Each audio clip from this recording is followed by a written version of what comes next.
So Krishna's body is Nava Yovanamcha. So he is always young. He's fresh youth because his body is spiritual in nature, and our body deteriorates from childhood to adolescence to youthhood to old age, and then it's no more usable. Then the soul leaves the body and tries to find another body according to guna and karma, according to one's qualities, desires, and activities. One gets another body. But Krishna's case is not like that. He appears and he disappears. That's why we say Avirbhav and Tirobhav. Avirbhav as in he appears, Tirobhav as in he disappears. Right? He doesn't take another form. He doesn't take birth. And we discussed this last week also that even in the prison cell of Kamsa, Krishna does not take birth to Mother Devaki and Vasudev. He appears in Narayan form, four-armed Narayan form. He instructs them what to do. Then he assumes the baby form, and then he's taken from that place to Yashodanand Maharaj's house. The point is, in Krishna's case, he has a spiritual form. So let's see the purport. The Lord has spoken about the peculiarity of his birth. Although he appears like an ordinary person, he remembers everything of his many, many past births. Whereas a common man cannot remember what he has done even few hours ago. So those of us wondering, how am I different from God? Just question yourself, where were you yesterday at this time? What were you doing? Right? Unless your schedule is really, really pakka, you won't be able to even remember what were you doing 3 days ago or a week ago or even a month ago. But Krishna doesn't forget anything. Past, so many lives what happened, like for example, when he came as Lord Ramachandra, he was going through the forest, Dandakaranya forest, and there were this 1,000 rishis or 16,000 rishis. I think there were 16,000 rishis who were doing sacrifice and all that. And just by Lord Ramachandra walking by, he was so beautiful, so attractive that these rishis, although they were in a male body, they felt super attracted to Lord Ramachandra to the point that they wanted to get married to him. They forgot their men and they forgot Lord Ramachandra as a man. And Lord Ramachandra, understanding their eagerness, he said, look, this lifetime is not possible. I'm taken already Ekpatni Vrata, right? Only one Sita, that's it. And secondly, you guys are all men.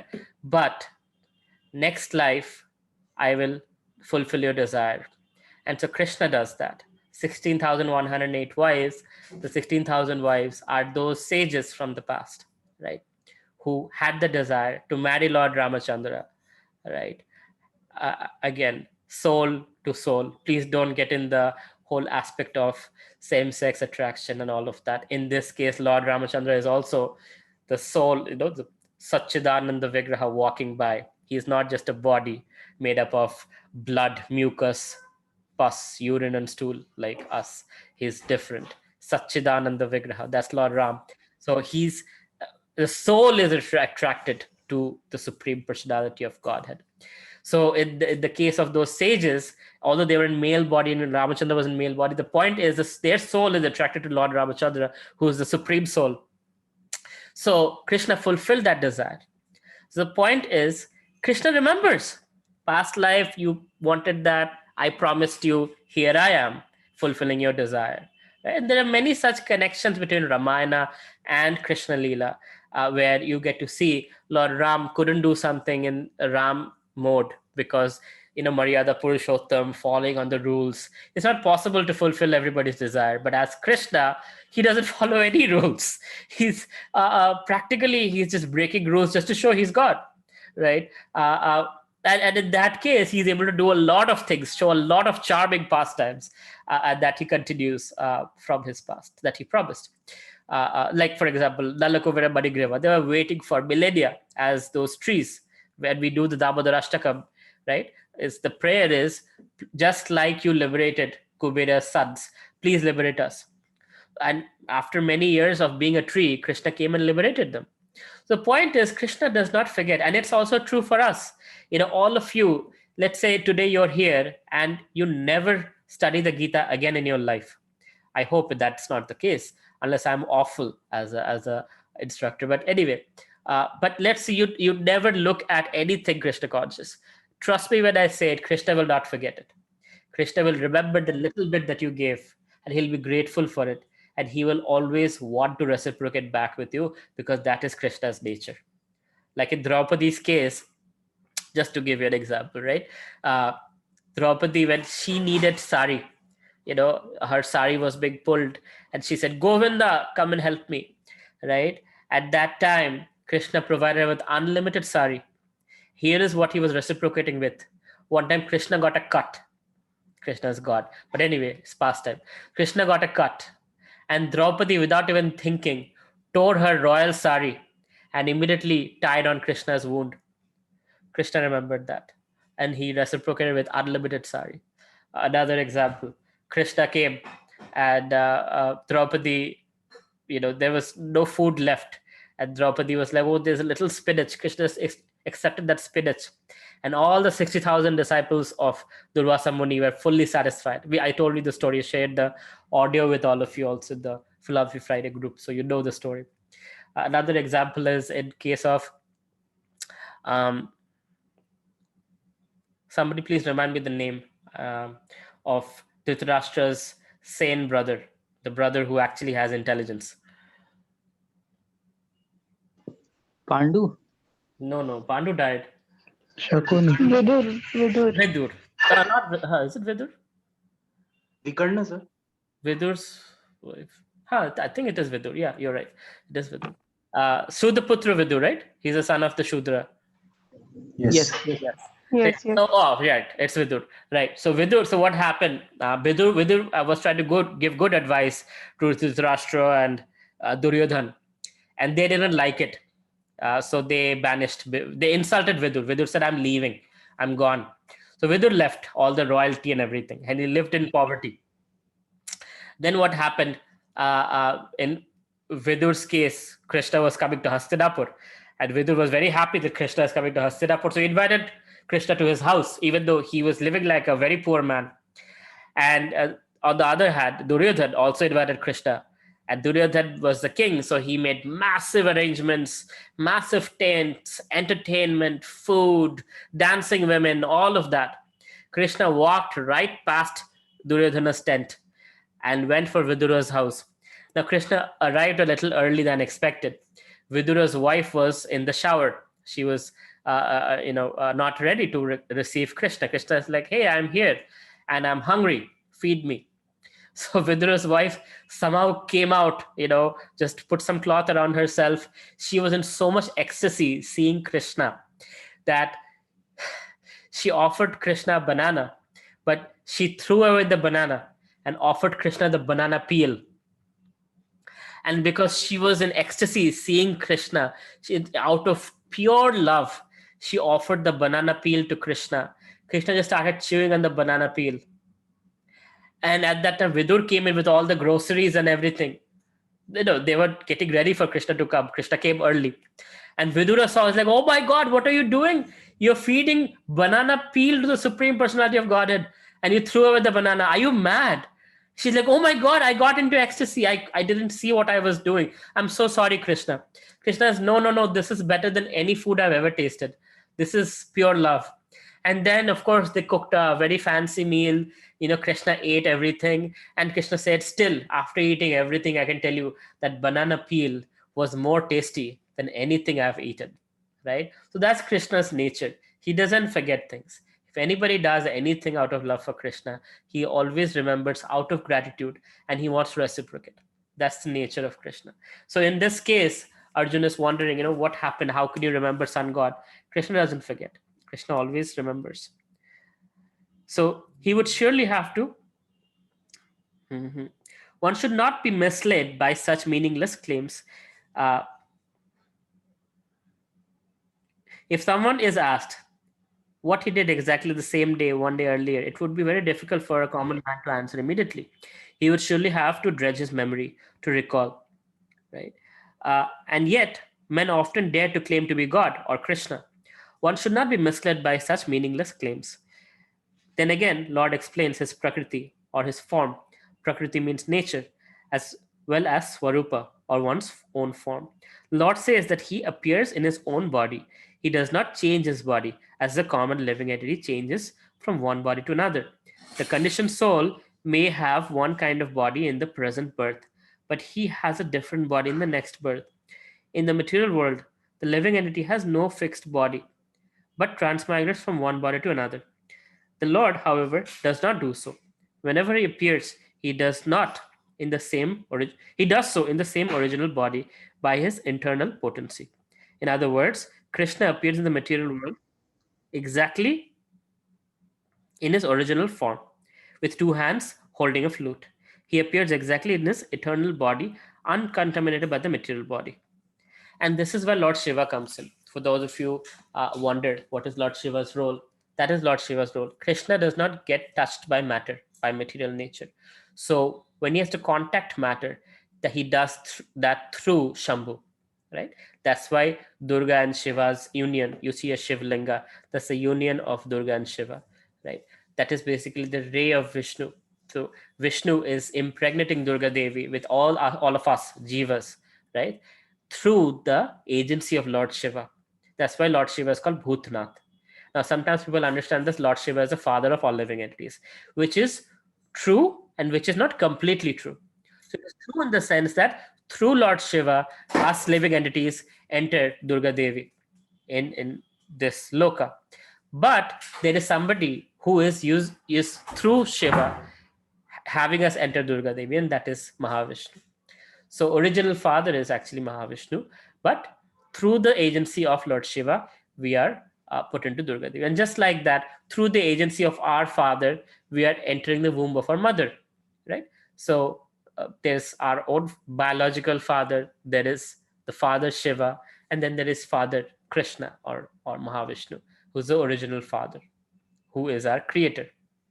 That's where we come from.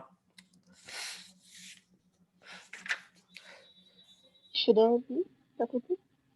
I'm sorry? Should I read next part? I'm just finishing off. I'll go a little bit more. The Vedic supplementary literatures also confirm that even though the Lord appears to be taking birth, he is still without change of body. In the Bhagavatam, he appears before his mother as Narayana, with 4 hands and decorations of 6 kinds of full opulences. This appearance in his original form is his causeless mercy bestowed upon the living entity, so that they can concentrate on the Supreme Lord as he is. It's very important to understand. In today's world, all of you will hear a lot of godmen talking online on YouTube and whatnot. And these godmen tend to call themselves God sometimes, right? They're divine and whatever. Some of them reject the whole idea of God. All kinds of varieties of cheaters are there. If one is truly God, one should be able to showcase this kind of memory, right?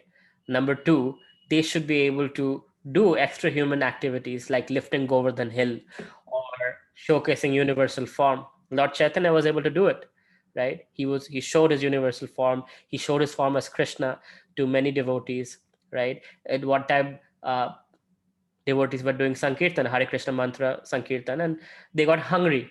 Lord Chaitanya, by his own will, just pressed into the ground, came out a mango tree with mangoes with no seed and no peel. It was purely the flesh of the mango, right? Still there in Mayapur, no seeds, right? It still comes out. So the point is, Lord Chaitanya could do that because he's Krishna incarnation, according to scriptures. But then today we have all these Kalki avatars, at least 250 of Kalki avatars are there in India right now. Right, when Kalki is not even supposed to come for 427,000 years, 427,000 years later, Kalki is supposed to come. Today, if you go, there are 250 of them. Some of them even come on TV and talk about big things, how they're going to, help the world, save the world from all kinds of things. It's just bullshit. The point is, the easy test is scriptures. Scriptures will always tell you when Lord is coming. Number 2 is this kind of memory that he doesn't forget anything. Number 3, there are markings on the Lord's body, on his lotus feet, on his lotus hand. There's conch shell, there is, lotus, all kinds of marks. And you can see, if you go online, you can just search it, Krishna's lotus feet, and you'll see the markings on his That's how you can tell this is a divine being versus this is not. This is just a crook who's cheating people for money, right? So sorry, I'm speaking harsh language, but it's important that you understand that and not fall prey to any of these cheaters out there. Plenty of them, by the way.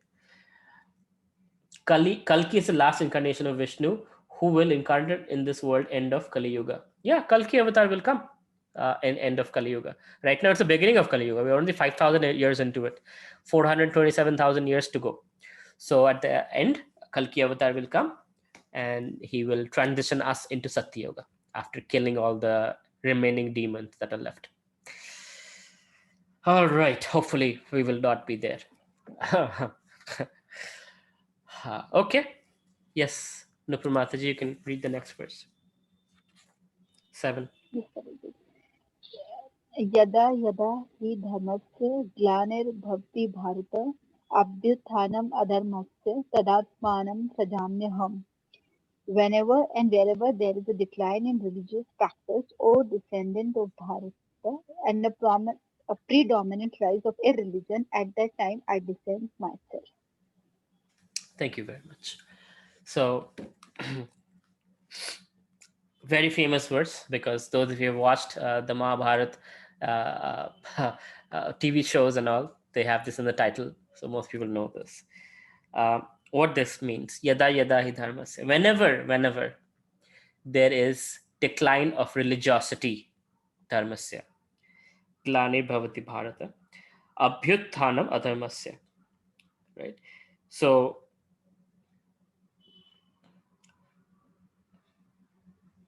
decline of religious practices or descent of Bharata and predominant rise of a religion and decline of religiosity. At that time, I descend myself. Tadatmanam srijamihi aham. That I come. And so one might say, so where is Krishna in Kali Yuga? Right? In Kali Yuga, it is said two things. One is he comes as Channa Avatar, Lord Chaitanya. And number two is in Kali Yuga, he comes as his holy name. Kali Kale Nam Rupe Krishna Avatar. That Krishna has taken avatar in Kali Yuga through his holy name. That's why we chant the holy name of Krishna. Hare Krishna, Krishna Krishna, Hare Hare, Hare Ram, Ram Ram, Hare Hare. Because through the holy name, we get his association. His name and him are non-different. When we say Krishna, personality of Godhead Krishna is present right there through his name, right? That's why we chant. And through Lord Chaitanya Mahaprabhu, who gave us the holy name and who taught us how to be a devotee of Krishna in Kali Yuga. So very, very fortunate. Lord Chaitanya comes once in 1,000 yoga cycles. So, and of course, in Kali Yuga, every yoga cycle, every Kali Yuga, different incarnations come. In this incarnation, Lord Chaitanya has come 500 years ago in West Bengal, place called Mayapur. So again, it's not me saying it, of course. It's not that just another godman. Chaitanya Mahaprabhu's advent has been mentioned by Srimad Bhagavatam. It has been mentioned by Padma Puran. It has been mentioned by Garuda Puran. It has been mentioned by Kalisantarana Upanishad. All the things, at least there are 21 different scriptures that point with hundreds of verses to who is Lord Chaitanya, what's his mother's name, which village he would be born, near the banks of Ganga, by the age of 24, what he would do, after the age of 24, what he would do. Details are given thousands of years before even he arrived, right? So the point is, this is how we know the authenticity of Krishna's incarnation, because scriptures will tell you exactly what the Lord is going to do when, before even he comes. Like Ramayana was already compiled before Lord Ram even did his pastimes, right? So similarly, Lord Chaitanya's advent was already known before even he came. Or Krishna's advent was already known before when he came, like Garga Muni, who was one of Krishna's gurus, you could say, so-called gurus. Krishna is the guru, he's the Adi Guru. But Garga Muni was giving him Namkaran, name-karan ceremony. And that's when he said, the same personality who appeared in green color in Treta Yuga, that means Lord Ramachandra, he was green in complexion. He has come in dark color in Dwapar Yuga, that's Krishna. And he says, and he's going to come in golden color or yellow complexion in Kali Yuga, that is Lord Chaitanya. Right. So like that. Gard Muni knew this is Krishna. This is the personality of Godhead. In fact, Narad Muni is such a beautiful pastime. If I do, I have your permission to share with you a nice little story of Krishna's birth, because it's Kartik month. Please, Always like to talk about Krishna's babyhood. All right. So when Srimati Radharani was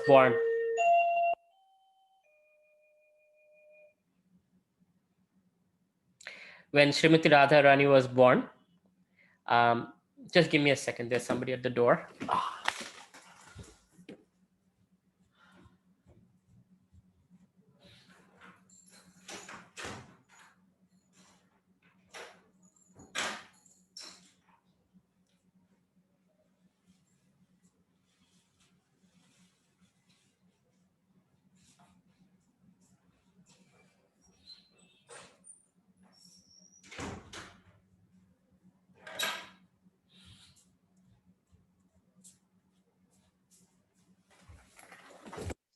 So Srimati Radharani was born, and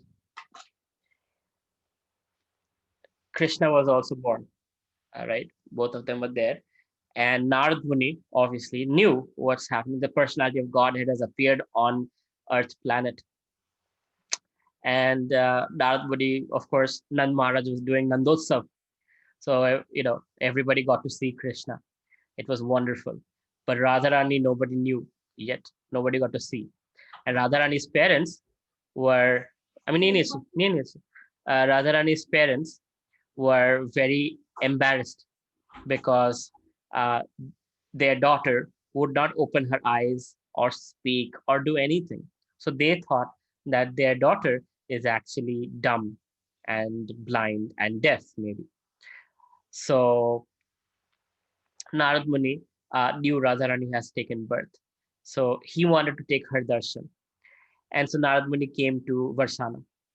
And he was knocking at people's doors in order to figure out where the newborn babies, right? And finally came to Vrishabhanu Maharaj's house. And so he asked that you have how many children do you have? Like, oh, Narad Muni has come. Please come. We are so fortunate to have you. Let us receive you. Narad Muni is thinking, I am fortunate to be at your house. So anyway, so he's like, oh, you have nice children and all. Do you have any other children? No, we don't have any other children. Like, no. Is there a newborn in your house? So they were kind of embarrassed. They're like, yeah, we have a newborn, but unfortunately, she's, I think, dumb and deaf and probably blind because she doesn't respond to anything. She doesn't speak anything. She doesn't even say anything. Narad Muni says, I have some mantras with which I can take care of things. Would you allow me to see her? They said, oh, please, Narad Muni, if you can fix a problem, nothing like it. So Narad Muni said, but I can only enter alone. And you have to close the door behind me. Nobody can be in the same room. So Narad Muni entered the room. The door was locked. And Narad Muni started paying his obeisances and worshipping Srimati Radharani. He's like, oh, wow, this is so amazing. I get to see Srimati Radharani. He did all the worship and everything. And then Narad Muni came out. He said, okay, here's a very easy thing. You have to throw a celebration and make sure you invite Nand Maharaj and Mother Yashoda along with the newborn baby from Vrindavan or Gokula. Yeah, Gokula, I think, right? Invite them. So they threw a big celebration and everything. And Nand Maharaj and Mother Yashoda were there. And, baby Krishna realized, of course, he was waiting for Srimati Radharani. So he somehow snuck out of Mother Yashoda's lap, crawled up all the way to Radharani's room, and then ended up in Radharani where she was. And then Radharani opened her eyes and started smiling and looking at him.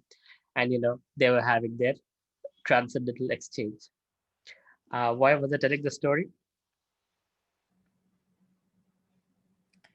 Where did this come from?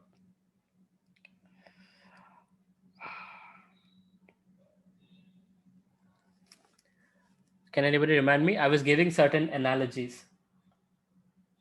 So you're talking about the incarnate, why Krishna incarnates or why Krishna comes. But after that, you have told about the forms and different. Yeah. And I was giving some examples, right? What examples was I giving? Sir, Hare you were Krishna telling that. Prabhuji, because of this Kartika Masam, you want to share one little story of Lord Sri Krishna Prabhuji. That's what you started this But it story. came from some Sir, indication. you were telling that everybody knew who is coming and. Yes, right. So in this case, Narad Muni, for example, knew that this is the time for the Lord to come on this planet. Krishna comes every, again, I forget, 72 or 73rd Manvantara period, right? So this was the time Krishna would come. So Narad Muni knew, and he was looking, and he found Nand Maharaj, and then he found Srimati Radharani. So the point is, thank you very much, Indranath. Thanks for paying attention. So the thing is, there is a schedule, there's a time. Scriptures stay all the details, right? Even before the Lord comes, scriptures give the details of what he would do, what are the pastimes, what are the timings, what are the names of his so-called parents and whatnot. So that's how we know, and this is very important for us to understand and teach others also how to identify between God and not. I recently, Maradona passed away, and I'm seeing all over Facebook, God died. I'm like, it's a joke. God died. Like, it's the oxymoron. God doesn't die.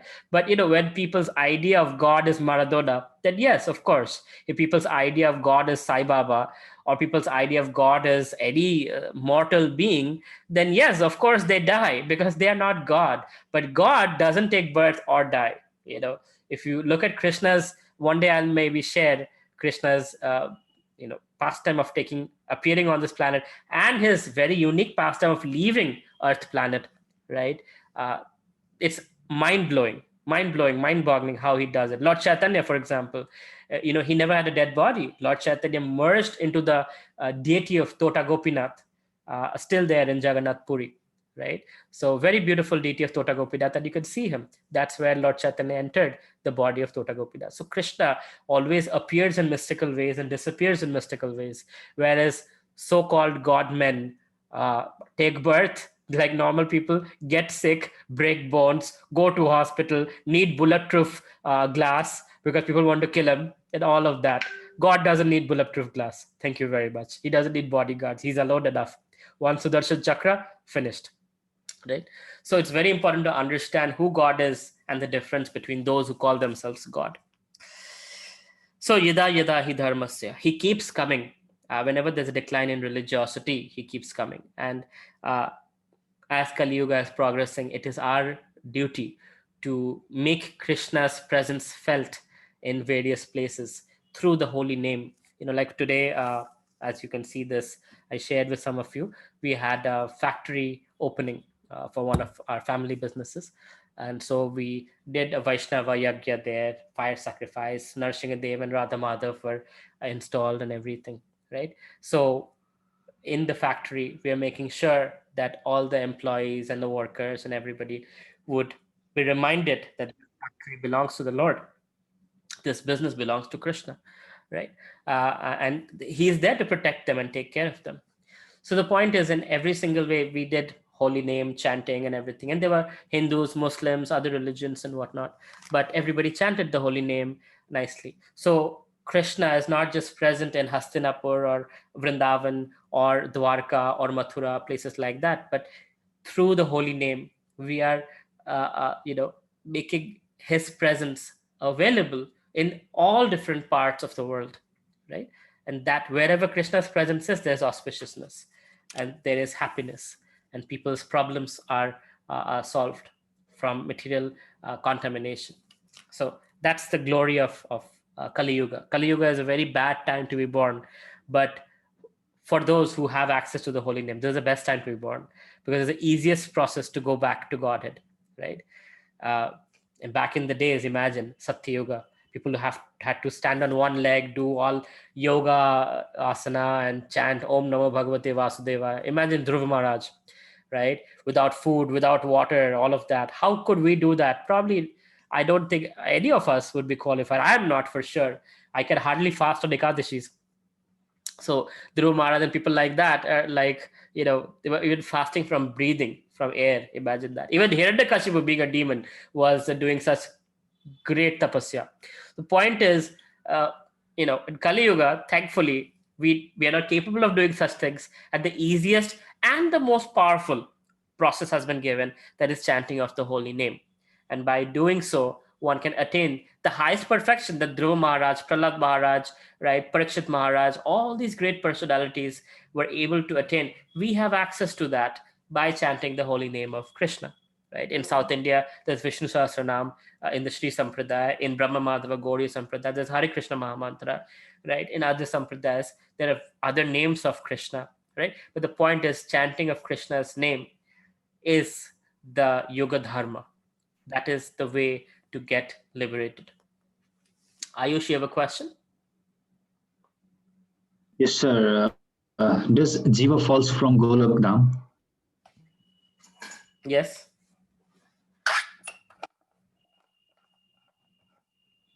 Is there anything more to the question? That's all the question about. Okay. Short answer, yes. We all come from Golok Dham. We all were with Krishna. Some of us decided to be away from Krishna, and that's why we chose to be here. And now we are choosing to be with Krishna, so hopefully we'll be back to Golok Dham.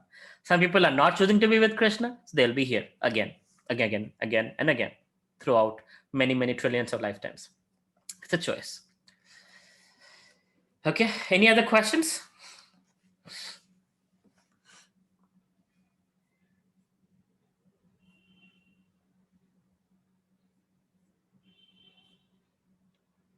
Any realizations, anything you want to share? If not, we'll move on to the next verse.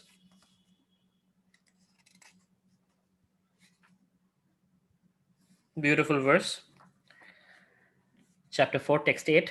Paritranaya sadhunam vinashaya dushkritam dharma samstapanarthaya sambhavami yuge yuge. To deliver the pious and annihilate the miscreants, as well as to re-establish the principles of religion, I myself appear millennium after millennium.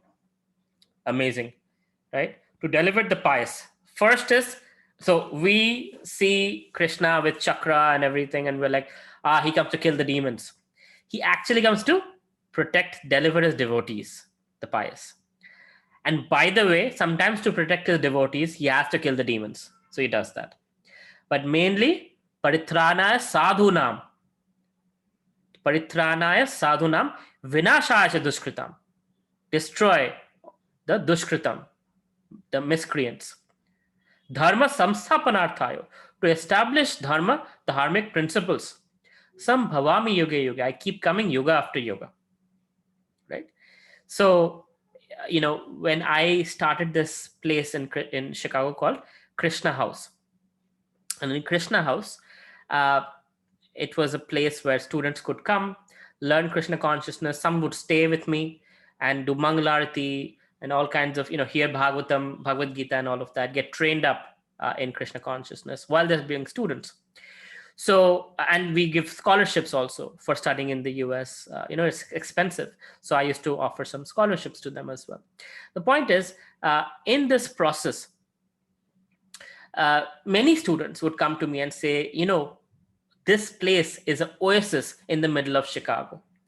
There is so much gun wars, drugs, all kinds of things that are available, good and bad. But who would ever imagine that far, far away from India, from the pious holy places in India, there is Chicago, there is this one little place where there's, Krishna Bhakti, Krishna Prasad, Krishna Kirtan, Krishna, Krishna, Krishna, Krishna, Krishna, in Krishna House. Who would have ever thought this would be possible? And that's the beauty of it, that Krishna has provided these little things through ISKCON. In all parts of the world, there are these oases, these embassies that are available of Krishna consciousness. Just like all countries of the world have the Indian embassy, right? If an Indian gets in trouble in a foreign country, they can always run to the Indian embassy, and there the Indian laws apply. It's a mini India within a foreign country. Similarly, these temples of Krishna are many embassies of spiritual world within the material world. So when you enter a temple, that is the spiritual world, right? It might not feel like it. It might feel like it's bricks, cement, marble. It's the same thing. What's the difference? But you've entered the embassy where the spiritual laws apply, right? Where there's spiritual vibrancy and potency. That's what you've entered. So it's very, very special. So Krishna is saying, Paritranaya sadhunam vinashacha dushkritam dharma samstha. So dharma has been samsthapana in Kali Yuga through these embassies all over the world, through these books all over the world, right? So this is Krishna's mission that we are in.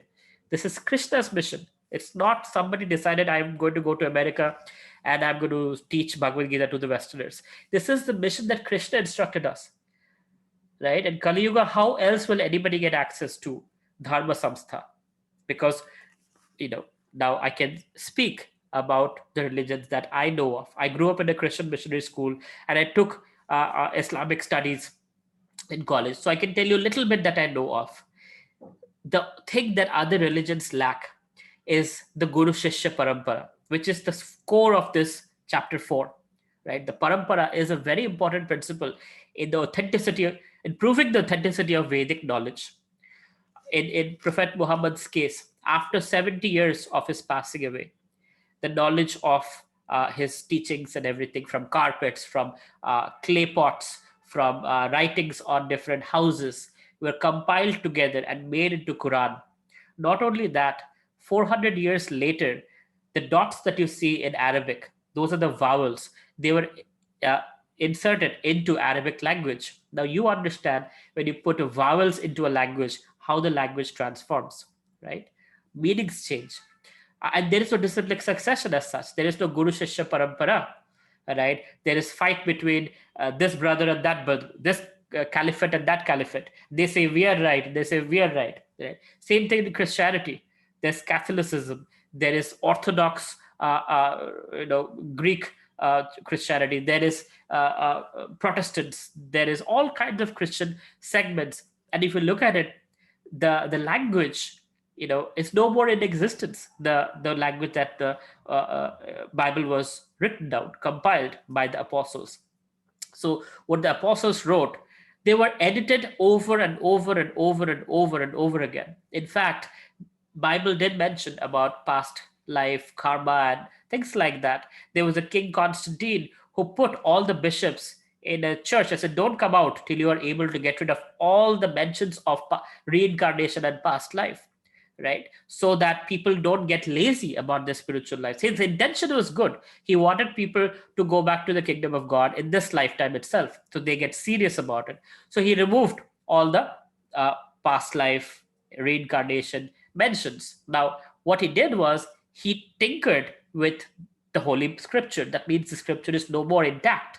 That means you don't know what you're getting. It's not the case with Bhagavad Gita, because here the Guru Shishya Parampara, unbroken chain, is coming down.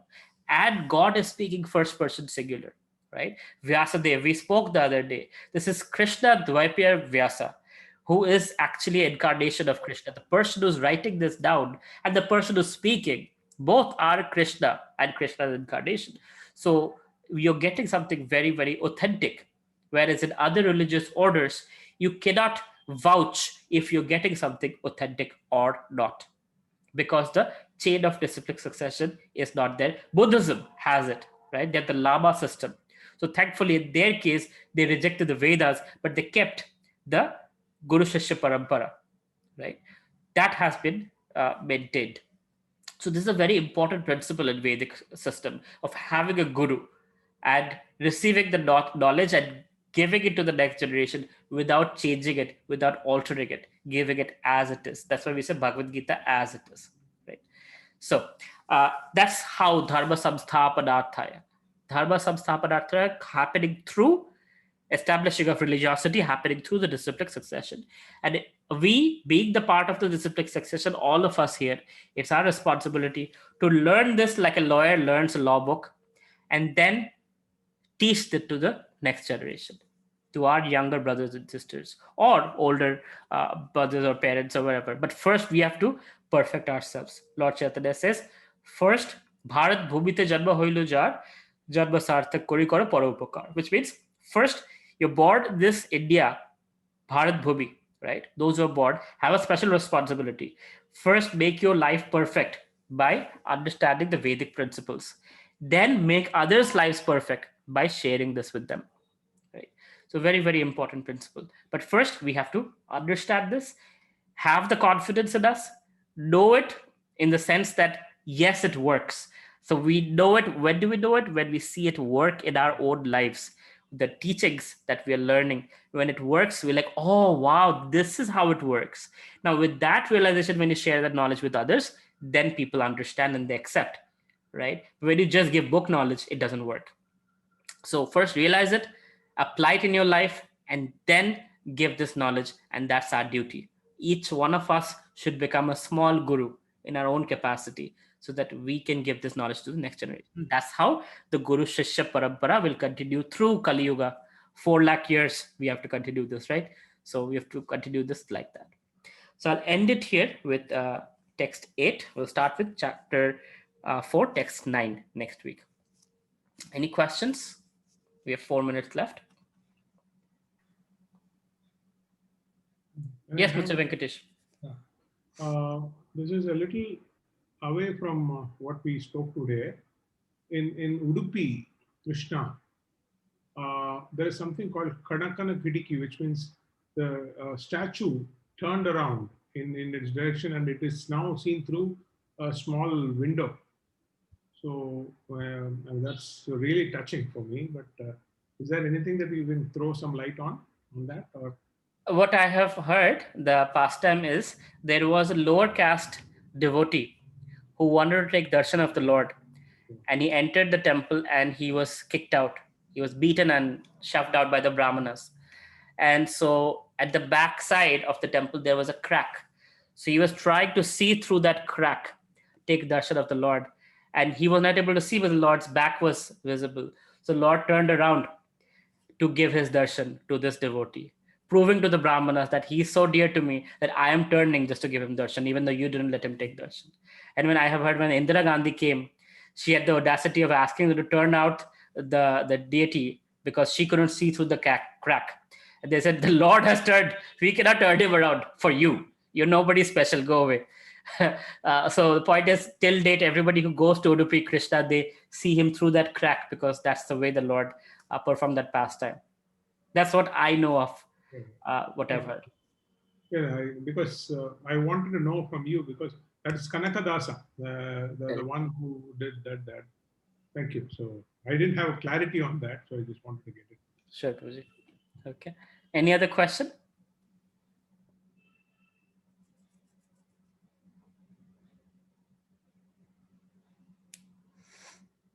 Okay, if you don't have any questions, just a few days left. Right now is Bhishmak Panchak. So the last 5 days are very special of Kartik.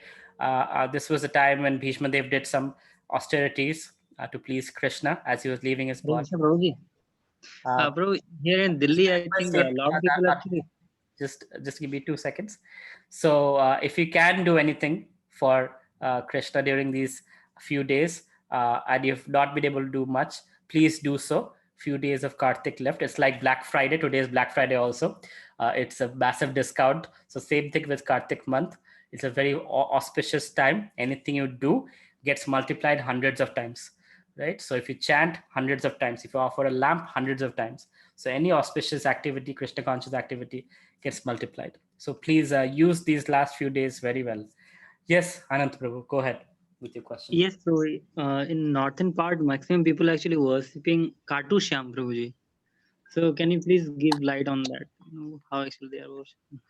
I don't know much. All I know is a devotee whose head was cut off and Krishna somehow blessed him. He wanted to see the end of the battle of Kurukshetra, the Pandavas winning. So Krishna blessed him so he could be alive, but his body was dead. His head was alive.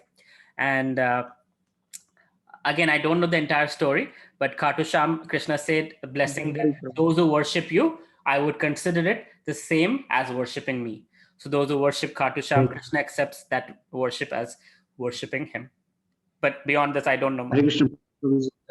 I would like to add more thing about him, that in Kathmandu Valley, the Barbaric, obviously known as the Kirat king, first Kirat dynasty Yalambar, and he's worshipped as Yalambar in Kathmandu Valley, the first Kirat king of the Kirat dynasty of Nepal Valley. Are you from Nepal? Yes, sir, I'm from Nepal. Oh, you're in Nepal right now? Yes, I'm in Nepal right now. Okay, nice to meet you. All right. Any Thank other you. questions? Thank you so much. Any other questions? Okay, it's 8:30. Thank you very much. Srila Prabhupada ki jai, Srimad Bhagavad Gita ki jai. Hare Krishna. Have a good night, everybody. See you next Friday. Thank you, Prabhuji. Hare Krishna. Hare Krishna.